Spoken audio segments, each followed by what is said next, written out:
Hello, all you mythical creatures. This is Buggsy from Misty the Guardian. Everyone's been so hyped about Steven Universe Future. It's a great new step in the series.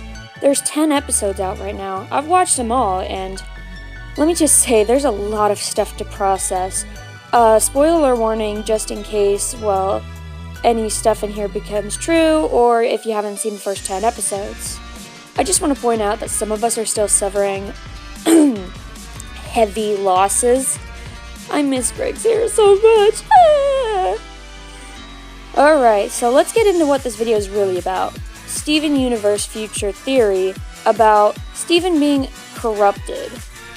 So, this is a very popular theory as of late, and I can see why if you watch all the episodes.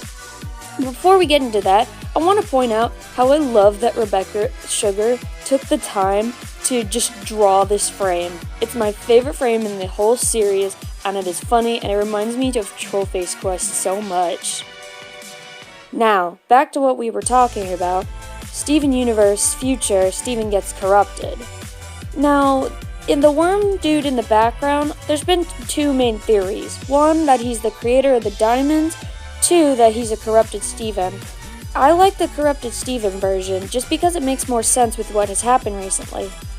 Steven's getting upset that all of his friends are leaving, they aren't together anymore, they're splitting off, and he feels like he's being left behind.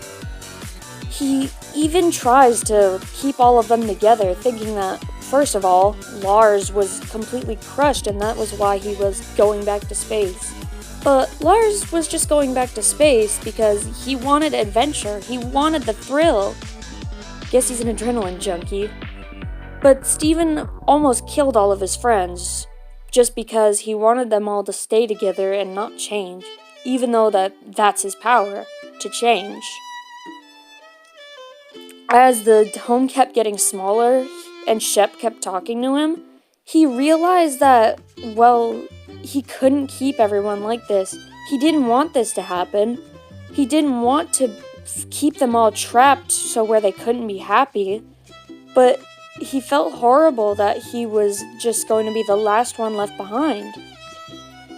He was happy that they were happy, but he still misses them, as we all do when a loved one leaves us.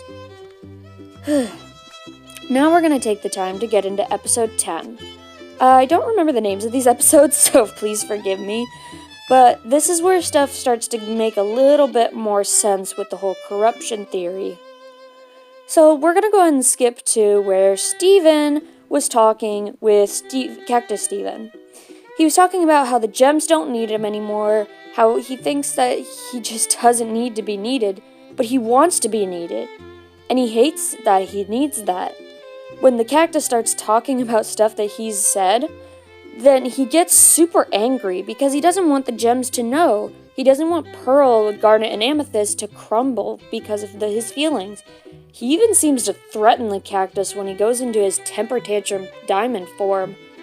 It's kind of scary. If you're a kid, it's not really scary, but if you understand the series, it's pretty scary. And once he's calmed down, fought the cactus, made up, he realizes what he's done. And when the gems ask if he needs to talk, he knew that there was nothing more to be said. He had done the damage. There was no going back, and he pretty much just said he said enough. There was nothing more he wanted to say. He didn't want to hurt them any more than he had. He had hurt a lot of people that he had loved very quickly. None of us thought this would happen because Steven is our little babu, but he's been showing a bit more of a selfish side recently. And if this keeps up for the next, I'd say 2 or 3 episodes, I'd say that he has a good chance of becoming corrupted. So, tell me your thoughts on this theory. Do you think it was good?